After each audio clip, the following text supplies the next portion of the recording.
Okay, everybody. Gordon Chavez from GordonChavez.com, GordonChavez.tv, and now GordonChavez.radio. This is the second episode of the radio show. I have a special guest here with me today. This is, before I tell you her name, let me tell you a little bit about her. So she started out teaching in middle school and high school mathematics. She has taught here in the United States as well as in Chile.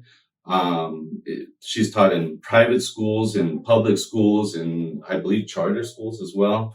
And from there, she has gone on to becoming a teacher of teachers. So she doesn't just teach, she teaches our teachers, she teaches our administrators and people like that. And so she has been a guest lecturer at various university events, teaching events, as well as winning the National Inspired Changemaker Award that was given to her by the Yale, I believe, Center for Emotional Intelligence, as well as Facebook. It's a partnership between the two. Mm-hmm. And so emotional intelligence is a big part of what she does. She currently is working with a company called ThinkCERCA that also teaches administrators. They go into our school systems and teach our teachers basically how to improve. Her goal is to encourage social action through teaching with real world experience with her students. And so Dr. Mona Kiani, thank you so much for being on the show today. Thank you for having me. Yeah, it is a great pleasure.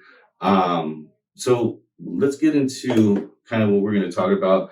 I want to talk about education today because that is what you work in. That's your expertise. But more so than that, I feel like it makes such a huge impact on society. Where our kids go into schools from age 5 to age 18 and then higher education after that. And they are being taught and taken care of by other people, right? Mm-hmm. And so they're spending, 4, 5, 6 hours a day with other people. And we're trusting these people to teach our kids good things. And, our system has done a decent job for the most part, but it seems like there's either now or it's been for a while, there's room for improvement, room for an evolution. So what would you like to say about that, I guess, in general? Yeah. Well, I currently work for a company called ThinkCERCA. We're based out of Chicago. We're a digital literacy platform that teaches critical thinking. Okay. So if you go back to your days of being in elementary, middle, high school, we weren't necessarily taught how to critically think. Mm-hmm. We were taught how to obtain information and essentially regurgitate it at the, kind of the way that the teacher wanted to see it. Yeah. And so we're noticing with all this information being at our fingertips, with the, invention of all the technology that we have just in the palms of our hands, we're no longer in need of simply memorizing facts and then spitting them back out. So this concept of critically thinking about something is the new way of advancing education because, again, that information is already there. And so one of the focuses, really, if you take a look at CERCA, it's actually an acronym. So ThinkCERCA is an acronym. CERCA stands for making a claim. So C is for claim. Mm-hmm. So thinking about whatever the issue is, what's your claim about that? Mm-hmm. And then E is for evidence. So what evidence do you have to support your claim? Mm-hmm. Now that I've given you the evidence, I've got to explain my thinking or my reasoning. So that's the R. What's my reasoning behind using that evidence to support my claim? Mm-hmm. And that second C in CERCA is counter argument. So now I want to actually look at what are all the opposing viewpoints to my claim? What are the counterclaims? Let me address those counter arguments. Mm-hmm. And then that A in CERCA stands for audience. So who am I speaking to or writing to, making sure I'm using audience appropriate language. Okay. So this is a framework that can be used no matter if you're in school or in your workplace, whether you're in your relationships, no matter if you're in math class, social studies, Spanish, PE, or you're just in the principal's office getting in trouble for something. It's important to be able to communicate your ideas. Okay. Now, one of the things I really appreciate about the approach that ThinkCERCA has taken is really bringing in not just critical thinking, but as you're looking at other points of view, that empathy piece. And so bringing in a lens on empathy and how our world could use a lot more of that. So considering counter arguments, empathizing, and then using that to make an informed decision and not just seeing it as binary. There are lots of different kind of facets to the truth. And so the more we're looking at it at different angles, we can arrive at the whole truth. And then another piece of this is communication. So if you think about, okay, great, I'm able to critically think, I'm able to empathize and use that as I come up with my thought on something. Well, how do we communicate that? So many of our issues nowadays actually have to do with miscommunication. And so through ThinkCERCA, we're looking at how do you communicate through writing, speaking, and listening. And so these are some of the things that we also, incorporate as part of our mission, vision of the company, but also in the trainings we do and in the platform, the online tool. And it's really appropriate to have an online tool to execute all these things as we see kind of the digital age and just that tech literacy really needing to be a part of what we do in the future. Wow. So that's a little bit about what we're out to do as a company. And I got to use ThinkCERCA in my classroom as a math teacher. And one of my favorite parts of it was actually the way I was able to bring the real world into my classroom with such a tool. The specific lesson that I was using was looking at, what's the best path after high school? And you and I have talked about this a bit as you have 4 children and you're kind of always as a parent looking at the climate of education and is college even really the way to go nowadays? And it was very different back in our day. And so needing to kind of think outside the box of what is the future actually going to look like? And this particular lesson I did in my math classroom, the essential question was, what's the best option for this student Javier who was looking to kind of map out his future? And so we went through kind of a mathematical process to calculate, but really to think about all aspects of life, not just the financial outcome of your life, but also your happiness and also, the connection you want to have to other humans. Do I want to live close to home, close to my family? What impact do I want to make on the world? So I think that all of these areas, whether it's through ThinkCERCA or teachers are finding a different way to approach these things, teaching is becoming, as we are learning to be more progressive in the field of education, we're learning to treat the student as a whole, to really look at things holistically, not only in, their well-being, but also in our approach of what we're offering in education. Okay. I love that. That sounds great. Just considering what you just said, I guess I have 2 questions. What do you mean by real world learning experiences? That being one. And then number 2 being,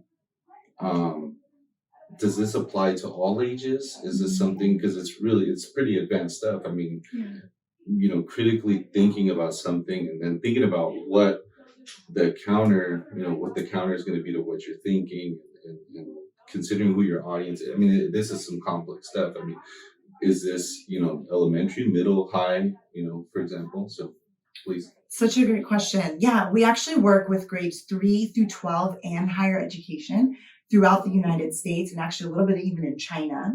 And so when we say real world, back in the day and during the Industrial Revolution, it was appropriate that different content areas were siloed because at some point you need to separate things out so you can really develop mastery around the subject of science or the subject of math or the subject of English history, for example.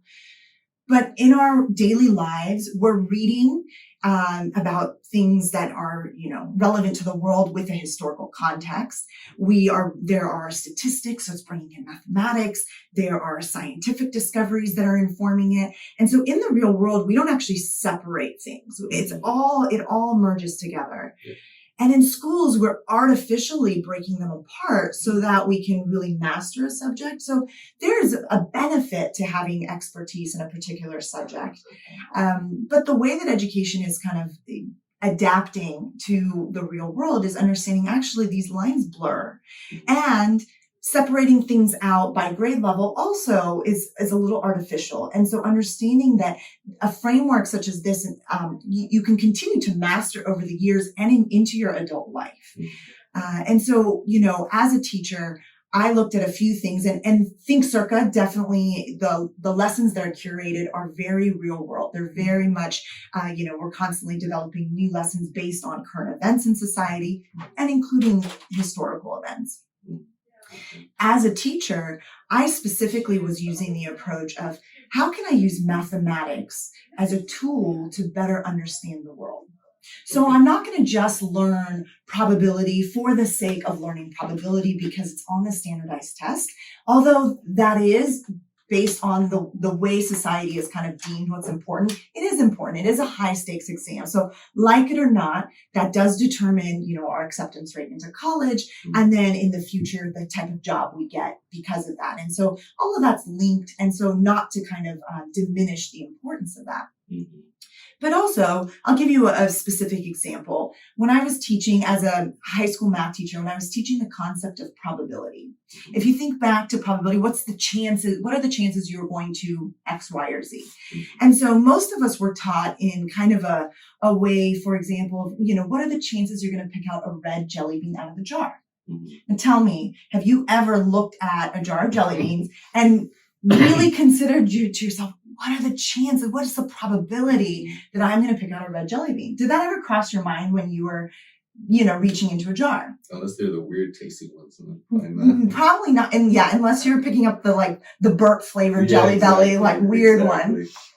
And so what I kind of, in my evolution of teaching, and I started my career in Los Angeles, inner city LA, as you mentioned, taught in Santiago de Chile, and then most recently here in San Diego at High Tech High in the Price School. And so in my teaching, as a brand new teacher, a lot of times you're just surviving. You're like, okay, I got to learn this content. I got to just teach them, so that they can pass the test, because the way that you're evaluated as a teacher is how, what percentage of your students are gaining consistent mastery on an exam. But that doesn't necessarily reflect how aware of the world are these human beings? How are they as citizens? How do they contribute to the social climate of the classroom? So all of these, what we call soft skills, are not at all considered. And really it rewards that kind of regurgitation of information. And the way that Common Core has shifted is it really is trying to promote more of that critical thinking. But in my teaching practice, I went from, sure, what are the chances we're going to pull out a red jelly bean, to then shifting to how can I use that concept of probability and the concept of chances to better understand what's happening in society. And so I developed what I call the privilege project. And so what I started to understand more just in my development as a human being really is, based on certain identity markers, my probability of success in life kind of changes. And so, for example, being a woman of color, being heterosexual, being of a certain faith, all of these things contribute, being able-bodied, where I live, being a part of a certain socioeconomic status. And so these privileges or lack of privileges can affect my probability in life. And so I brought that into the classroom and have the students consider, okay, if you are, of a certain race, gender, all these different factors, how is that going to affect your probability of success? And so students started to examine these things, and they started to look at historical data. We started to look at current events. We started to look at research studies that were done that actually affect these areas. And so now when students are learning probability in my class, it's not just about jelly beans, which you're like, who could care less? Just, I'll just pick out whatever jelly bean is there. But instead, they're starting to kind of have this paradigm shift of, wow, I actually now better understand my world. And so the students were looking at how does one's privilege affect their probability of success? And then in my opinion, the more important part of that is, and how can I make an impact on that? So I think it's one thing to just use these tools of learning to better understand the world. But the next layer in the evolution of education, and what I would hope, and where I want to push teachers that I train, administrators that I train to move towards is, and so what? So now you understand that if you're of a certain, racial background, you're at a disadvantage. Let's be honest. If you, are a certain gender, you're at a disadvantage when it comes to, statistically speaking, your probabilities of success. Okay, what can I do about it? And so we started to identify, well, all of us have some privilege. So even though I may not have male privilege, well, I certainly have able-bodied privilege. And so how can I use certain privileges that I have to make a difference, to stand up and advocate for those who don't have privilege in that area? And so now I can actually take what I'm learning in math class, which, a lot of times seems disjointed from my life. Now I can understand the world better. So now I'm like, whoa, okay, I now understand that these patterns exist, not haphazardly, but there's actually a pattern here. And now I can be a change agent to make a difference. And I actually think that that's the direction that education needs to move. So I think that there is a kind of a paradigm shift in education needs to have a purpose in, not just arbitrarily we're learning about these word problems or historical facts just to check the box and say we've learned it. But now we can better understand our world, and we also have a sense of agency to change it. That's actually one of the biggest areas I see room for improvement in education. A lot of times students come in with this victim mentality. Poor me, my life is really tough. And I think that I was a prime example of that. I felt like, what could I possibly do as a kid? And then once I got into, college and even the workforce, I'm just one person. What could I possibly do? And then, a lot of times life knocks you down. And so you think, well, if my life was only like this, I'd have more power. Maybe if I was a white heterosexual male, then I could change everything. Yeah. And we've got to learn to unlearn some of those mentalities that we think we're stuck with, that we think that, we don't, as one person, we can't make a difference, because you have enough of those kind of people in the world. And then that's when we get, stagnant, and nobody really wants to make that change because they think, well, I can't. And this really goes to the research around locus of control.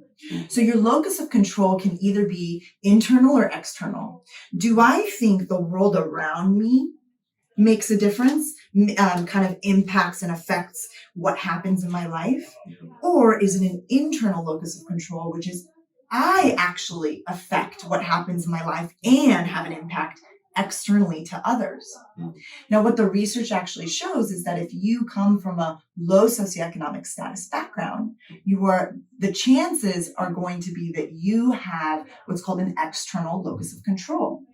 So you're so used to being told from society that because you maybe don't have money, look a certain way, come from a certain part of the world or a certain family, you can't make a difference in your world unless you're a very small percentage of that population. Versus if you're someone who comes from money, you've kind of given that, confidence that you dictate what happens in your world. Now, when we're looking at the achievement gap and we're wondering, well, what is it about, why can't we close that achievement gap? A lot of times when we're looking at risk students, we're looking for the new fancy method of teaching, science just a little bit more effectively. And a lot of times we're actually missing the non-cognitive factors, which have to do with emotional intelligence, resilience, grit, and ultimately, a sense of can I, as a person of color or low socioeconomic status, or someone whose parents have never been to college, or whatever the identifier might be, can I actually make that impact on my life and then society at large? Wow. That's a lot. Yeah. That's awesome. Because it seems like it really, it has a lot to do with self-confidence. You either expect to be a victim or you expect to have some kind of influence based on all the factors that you said, as well as, how you were raised and, the circle of influence your parents maybe had or the neighborhood that you lived in addition to your own, skin tone or all of those things basically. But my question, I guess, mine, like we were talking about before, how do we, how do we get this into the school system? How long does something like that take to actually put it in there to where, um, the different, powers that be accept it, how does that work as far as in your business? Because I'm assuming your company is an independent company. You're not run by the government in any way. So how does that, what does that battle look like as far as, are you just like any other business trying to find clients and reaching out to districts and superintendents and things like that? Or are there certain things that you have to do to be able to get this into the system and have the current system accept this new way of thinking about education? How does that work?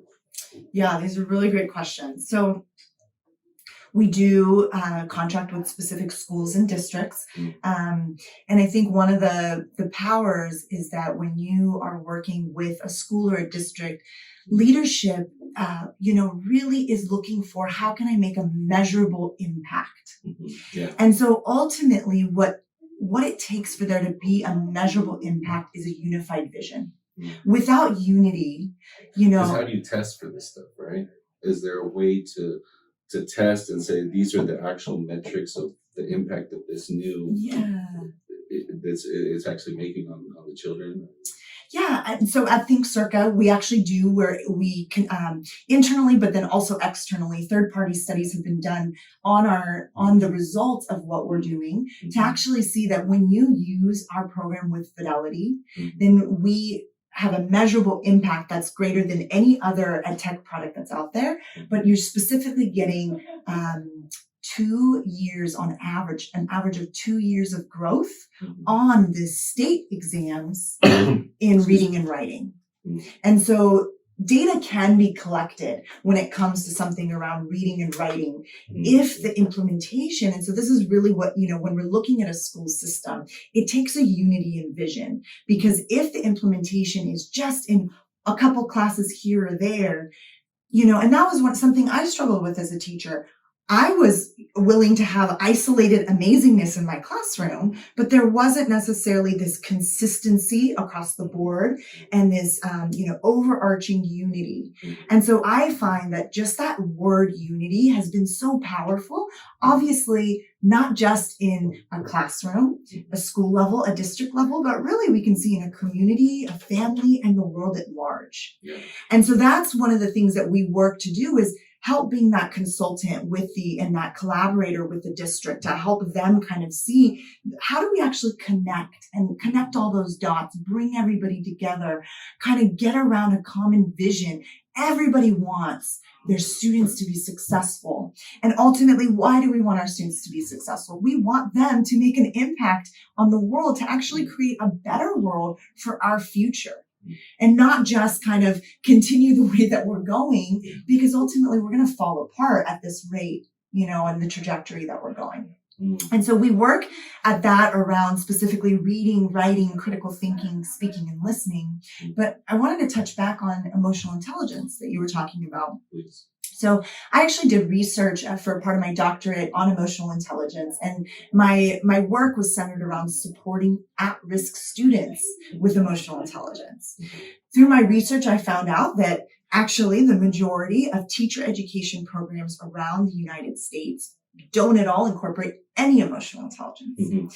And where it is a little bit of a buzzword is at the elementary level. So folks kind of assume that once you're in middle school, you've figured it out. And just to clarify, when we're talking about emotional intelligence, we're talking about someone's ability to perceive and understand and manage their own emotions and the emotions of others. Now think about in our workplaces amongst adults. I wouldn't say that we can say with confidence that people have a very high EQ or emotional intelligence. And so to think that we've done a sufficient job at the elementary level and that we should just let it go as we get older is a grave oversight. We do see some kind of some sprinklings of people really adopting this idea that we've got to develop our students beyond the cognitive factors. So beyond just new techniques to teach, particular subject in math. And I'll give you a really kind of salient quote that I put in my dissertation. It was a quote that a student said to me my first year teaching. So just to paint the scene for you. My first year teaching inner city Los Angeles, the school had about a 50% graduation rate. So if you think about, 1,000 freshmen, it was a huge school, 1,000 freshmen would come in each year and only about 500 would cross that stage at the end of the year. And that was due to just a lot of different factors. But to give you a little bit more to paint that picture, in my first year teaching, I had mostly freshmen and I had 55 students in a classroom with only 35 desks. Oh, wow. So, when you came into my classroom and you saw the students would be sharing desks, and a lot of these students were in cruiser games, and a lot of times in rival cruiser games, and now suddenly they're sitting side by side, sharing a seat, sharing a desk. Yeah. And when I asked the counselor how, I looked at my roster, I started crying. Poor me. I was like 22-year-old teacher and I was just like, what am I going to do? And the counselor said to me, don't worry, most of them will drop out.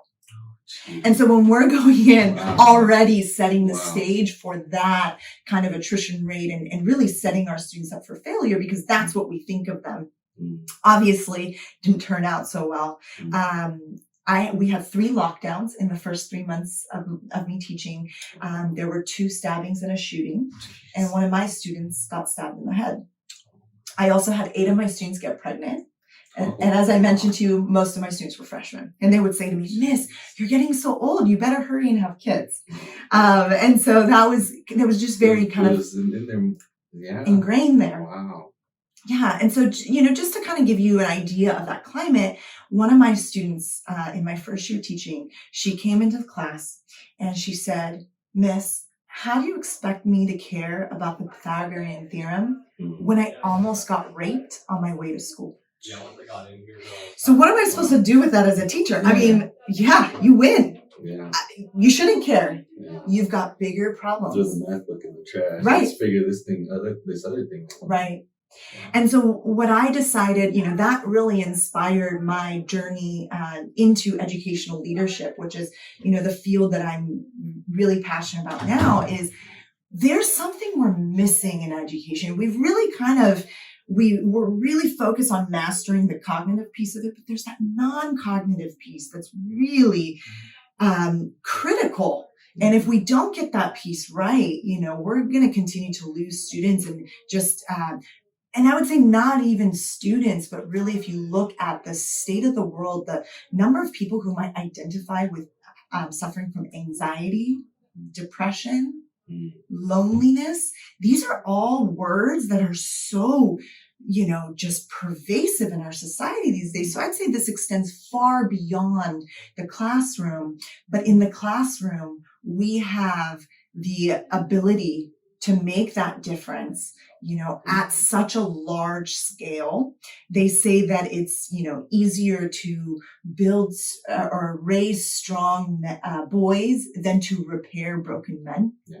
And so such a big responsibility in the field of education. But as I noticed that emotional intelligence was just such an important piece of this puzzle, if not the most important, because if you're already coming into a classroom feeling threatened, feeling uneasy because you got jumped on the way to school, you almost got raped on the way to school, home life is less than ideal, you're dealing with, whatever else that you're dealing with, you cannot even access the neocortex, which is the part of your brain that's responsible for the logical thought or the rational thinking. So it's actually our limbic system that first deals with the emotional, the flight or fight response. That, in our evolution as a human species, that was the part of the brain that was developed first. Then the neocortex. Yeah. Yeah. And so if we're not addressing that piece, then, we can't continue to evolve education as it needs to not just respond to the needs of the future, but I really believe in actually creating a new future, a new civilization for humankind, not just repairing or reacting to what's not working in our world. Yeah. Yeah. And so those are some of the areas that I researched, and without a doubt, that was I did a qualitative study that looked at students who were quote unquote at risk, and so we define that by students who are low socioeconomic status, students of color, and students whose family members had not gone to college. So that was kind of how that was defined in education. Mm-hmm. And so looking at students who had specifically failed math multiple years in a row, what's going on? Mm-hmm. Because after 9 years of teaching, there was not a single student I didn't feel like I could teach math to. I could teach math to anybody. Doesn't matter if you don't speak English. Doesn't matter if you're a student with special needs. It doesn't matter if whatever your background is with math. Mm-hmm. I could teach you math. Mm-hmm. I could teach you how to have a growth mindset, and which teaches that the more you persist through something, you can learn anything. Yeah. And then you can learn math. Yeah. And so what I found through my study, and I studied a wide range of students, some who were in gangs, some who were not, some folks who had gone through all sorts of kind of paths of life. And every single one of the students that I interviewed broke down crying.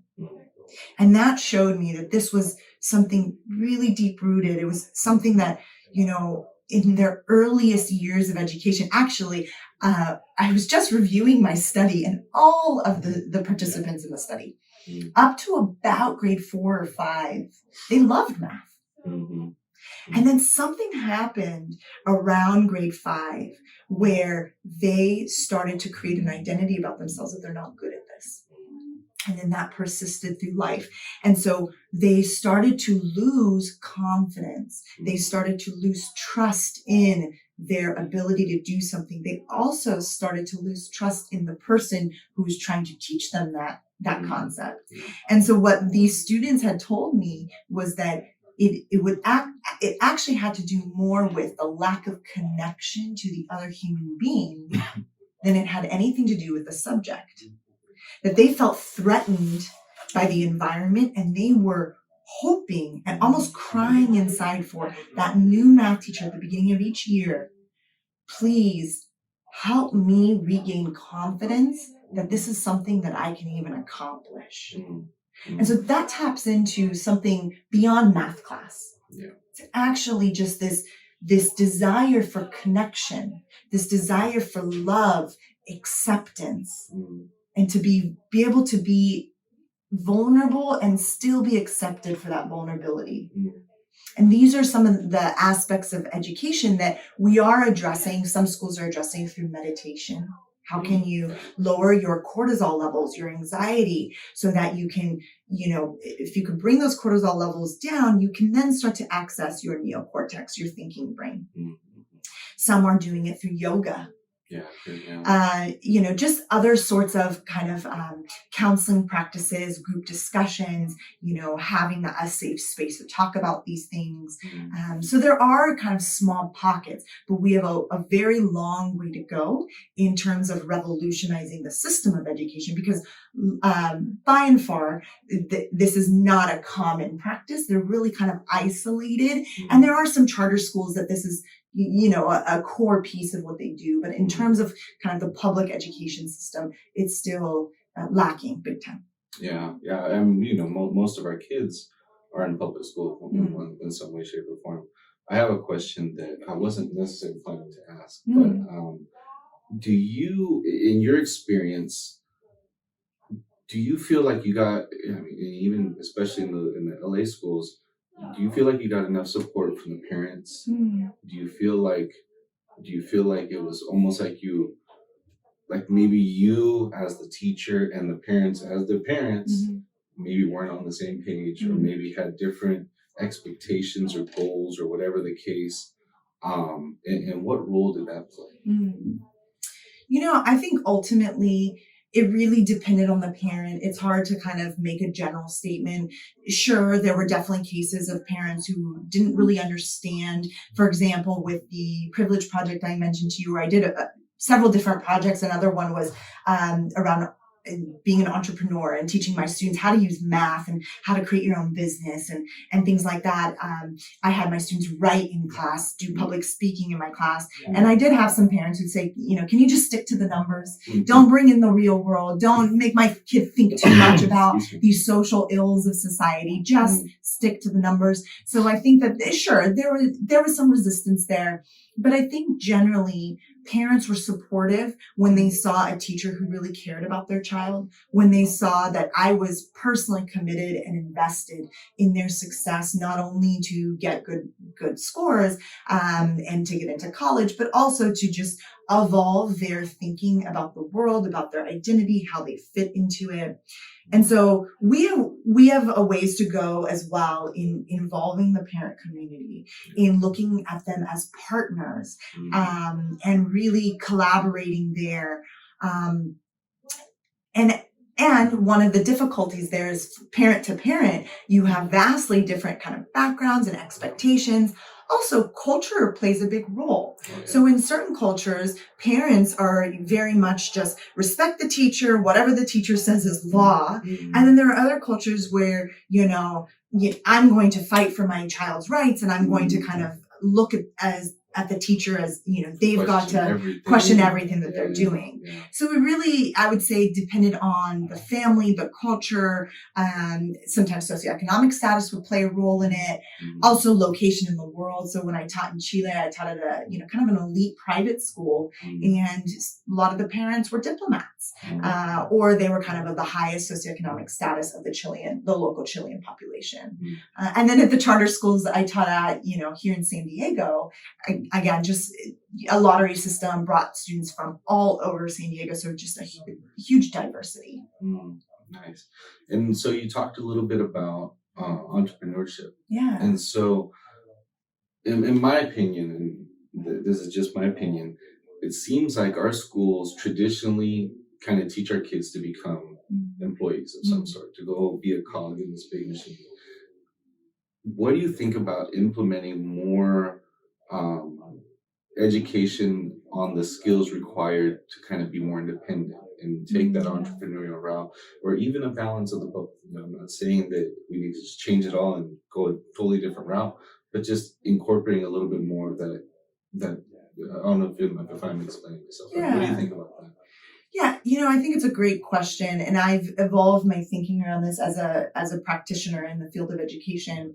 Just to give you a little background, I mentioned I did what's called the business project. So as you're learning this concept of quadratics, you may remember it from algebra, but it was this concept, or really a quadratic, maybe you remember a parabola, that U-shaped graph.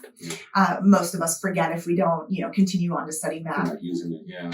But what's funny about that U-shaped graph is actually when you chart it, the vertex, or that point at the very top, could be used for profit maximization.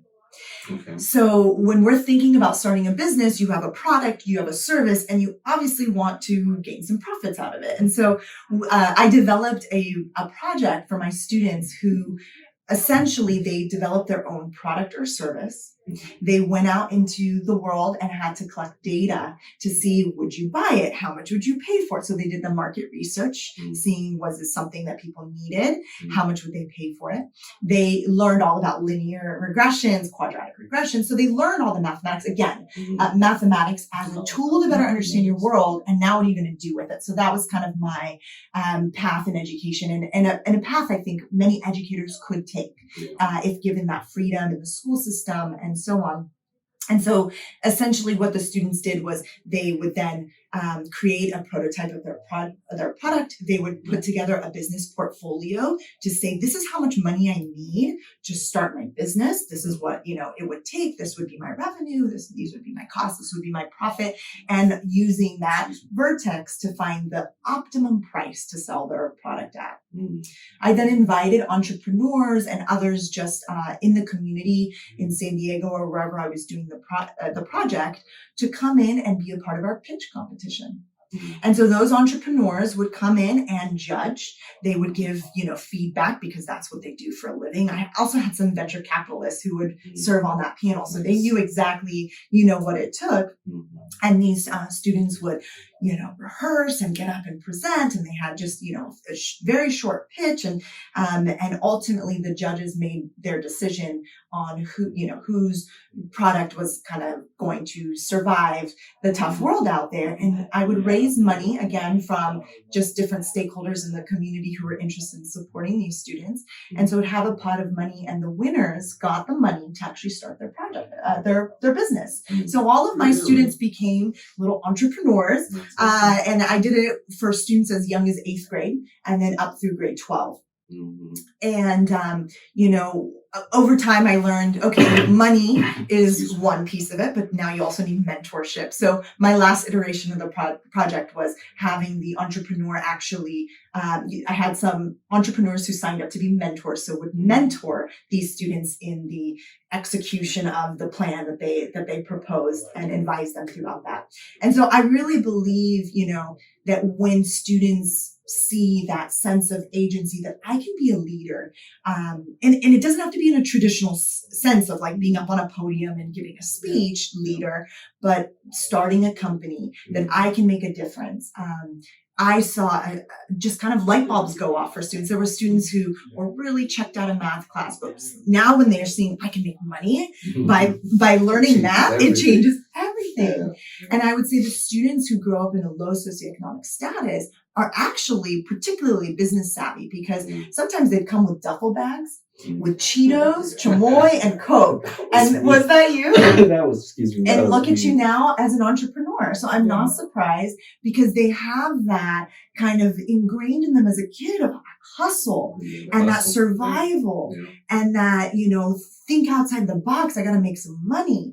And so these kids, I remember even to the point where some of the kids were baking cupcakes and like, Miss, you want to buy one? Or, cutting up some watermelon, like, Miss, how much for some, so that's awesome. they, I used to sell them on the school bus on the way to school.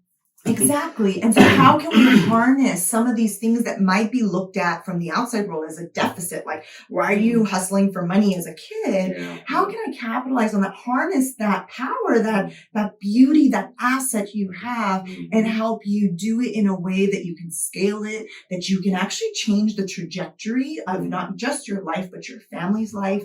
And talking about parent support, I mean, the emotions some of those parents had, they were so excited that their kids were learning how to do this, that they would call me or send me an email and they would just say, our whole family is behind this business and we're all supporting to make this work. Awesome. So I think, that there are things out there being done. I'm sure I'm not the only one, looking at this. ThinkCERCA also, in its way of creating critical thinkers as opposed to just regurgitators, is very much that entrepreneurial mindset. But I want to just add a caveat here that to be an entrepreneur or to, want to start an organization, start a business, make money and all that without seeing your interconnectedness to the planet, to the people around you, again, is actually just very self-serving and continues that perpetual cycle of feeding the ego. When I ask my students, why do you want to do well in school? Well, they want to be successful. What does being successful mean? And a lot of times traditionally that means making money, accumulating a lot of kind of material wealth, material goods that others can admire, and having a job that makes a lot of money. So again, it comes back to these earthly possessions. It's almost something that was created by somebody else, and they just kind of accepted it, that this is the American dream. Maybe. Absolutely. So I think that having that socially conscious perspective, almost a spiritual sense, that we're not just this body, and I'm not just a job or, a title, that I'm something beyond this. And I recently heard a podcast from a physician, I believe his name was Zach Bush, and he talks about working in the ICU. And what he does is, he's the person who attempts to revive and resuscitate people who are clinically pronounced as dead. So, they might lose them during surgery, and he's going to try to revive them and bring them back.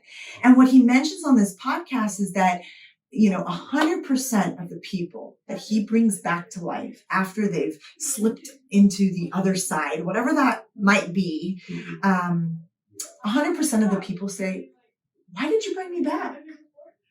And he's like, "Wait, what do you mean?" Because he's feeling proud. I just saved your life. And again, that has to do with, well, how do we define life? And why are we assuming that this is all there is to life and this physical existence? And so he at first is a little offended, and then he's like, "Well, what do you mean?" And he's like, and they all describe the same thing when they slip into the other side. They describe it as a place where for the first time they've felt complete acceptance, unconditional love. That there's almost this, he explains it as just some of the things we might hear stories or see in the movies or from religious scripture, that there's, kind of this light, beams of light, and that really they understand that we are so much more than the physical existence that we've learned to admire and obsess over in this world, but that we're actually something beyond that. And he describes it as they describe it as light, love, acceptance. And whether you call that a soul, whether you call it energy, whether you call it a spirit, this concept, and I'm just going to use spirituality to give us some language around it, but that key piece, I think, is one of the biggest things that's missing from the foundation of our kind of what's driving us in education. Because what's driving us right now is actually much more related to the ego. I want to be successful so that my name is plastered everywhere, so that I leave a legacy. Well, that's different than saying I want to leave an impact on the world because I want to help others. I want to make a difference in that way, versus I want to do it so that my name is branded on it. So when I pass on, everybody will remember who so-and-so was. So I think that that's one of the key pieces, the underlying pieces that in some ways we're trying to bring back, whether it's through being, more socially conscious in what we're doing, whether it's, some educational systems are really looking around Mother Nature and the way that things work together and how we can really contribute to the environment and help mitigate some of these issues. But I think that's we can continue to tiptoe around the subject, but it understandably so becomes so political because we're associating spirituality with religion. And religion, unfortunately, has become more of a culture and cultural divides, as we associate religion with specific practices or specific, ways of speaking or foods we eat, or just some of these very cultural things, as opposed to what these people describe when they pass on as being these beings of light. They didn't say the Christians were over here and the Muslims were over here and the Jews were over here and the atheists. Well, the atheists didn't even enter this realm of light. They were in this dark room in the back. Right. Yeah. And so I think that, there needs to be a shift in consciousness and elevation of consciousness, not just in the field of education. It is a nice place to start, though, but just as a society, at large, that when I'm seeing another human being, instead of putting my head down, putting my earphones in, walking past, and acting like they don't exist, recognizing that there's something beyond the shell that we have that binds us all, that's the same amongst all. Yeah, no, that's great. And I could talk about this all day long. I really could. Out of respect for your time, we're at the time where, well, past it because we started later, but we're at about an hour. But I wanted to see if you could share with people, where can they learn more about all of this that you're talking about? How can maybe they follow you or follow your company or other organizations that are thinking progressively when it comes to education? Beyond sharing ideas and all of that, I want to try to share real stuff where or tools where people can go and actually keep going. If they've found value in our discussion here, maybe they can keep reading about it or learning about it or hearing about it. So maybe you can share, where can people look for you online, or where can people look for your company online, or whatever you think, but just to share with some of the folks out there. Yeah, absolutely. So I can easily be reached at my email address. So it's monakiani19@gmail.com. So MONAKIANI 19@gmail.com.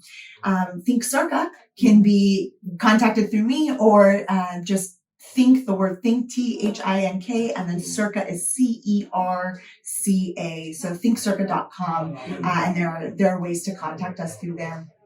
I will say, though, as we're looking at kind of a socially conscious and kind of a spiritual foundation to education and elevating the conversation around that, I think the main thing that's really informed my concept of this is being a Baha'i. And the Baha'i Faith is a worldwide religion that believes in the unity of all world religions. And we see the interconnectedness of all the different faiths, as opposed to kind of you have to pick and choose, but that this is all part of the divine unfolding plan. And there's some really cool things that the Baha'is worldwide are doing to address this issue of spiritual education in tandem to our formal education system, since, again, it is highly political. And so some examples of ways that people, if this resonates, of this idea of bringing this kind of spiritual awareness to inform everything you're learning, so that the tools can help inform, how do you put the spiritual reality into practice to make an impact on the world and really transform our civilization. The Baha'is are, again, worldwide, but there are two specific programs. One is the children's classes. So we have children's virtues classes. And again, you can go to any country in the world and look up Baha'i, BAHA''I, or just go to Baha'i.org and you can look up the community there. And there are in many neighborhoods having these people come together to look at virtues. How do we develop patience, love, compassion? How do we look at, as a child, how can you look at your obstacles as a way to grow? Tests and difficulties as something that's going to make you stronger. So I think it's those components to education that we're not quite capitalizing on in the school system. And so currently you can get it in other arenas, and this is one example. So we have children's classes. We also have something called the Junior Youth Spiritual Empowerment Program. And specifically what those groups are, and you can Google that again in any community, what those groups are striving to do is to actually look at, what is my spiritual reality, that I am more than this, bag of bones. And then how can I have an impact on my community that's positive? So these are, folks from the ages of 12 to 15 who are looking at their community around them and finding a need, what needs to change. And they're spending, a few hours on the weekend every week going out and actually doing service for their community. Not because they're a part of a certain religion and their religion says, well, that's just what you have to do. Not because they're gaining community service hours for it and it just looks good on your resume or your college application. And not just because you're being forced to do it as a punishment, but because their heart calls to it, that they see that their purpose is higher than just serving their ego. They care about the community. They care about the community, and they see themselves as connected, that those beings of light is as real to them as my arm being a part of the same body as another arm is part of the same. And so if this is hurting, my body feels it. So that is kind of that's our spiritual reality. And so there are programs, those are just a couple to name that are, worldwide. And then here locally in San Diego, I just got introduced to a program called the Social Fabric Initiative that University of San Diego puts on. Very similar concept, where the students spend their summers dedicating their time to service. And really seeing the value of service. The college puts it on, but these are actually designed for middle and high school students and help to be put on by mentors. So those are just a few, and, Googling Social Fabric Initiative at University of San Diego. Those are, a couple of resources. And again, you can always reach out to me and I can help plug them in. Awesome. Your email again, Mona Kiani 19 at Gmail. gmail.com. Yes. Perfect. Well, thank you so much. I really appreciate you spending this time with me and educating me well, this thank whole you. industry and what we're doing. So, folks, I hope you got a lot of value out of this. Again, Dr. Mona Kiani. This is Gordon Chavez. Check it out at gordonchavez.tv. The recording is going to go up there on YouTube. Thank you so much for listening. I hope you guys have a great day. Thanks so much, Gordon.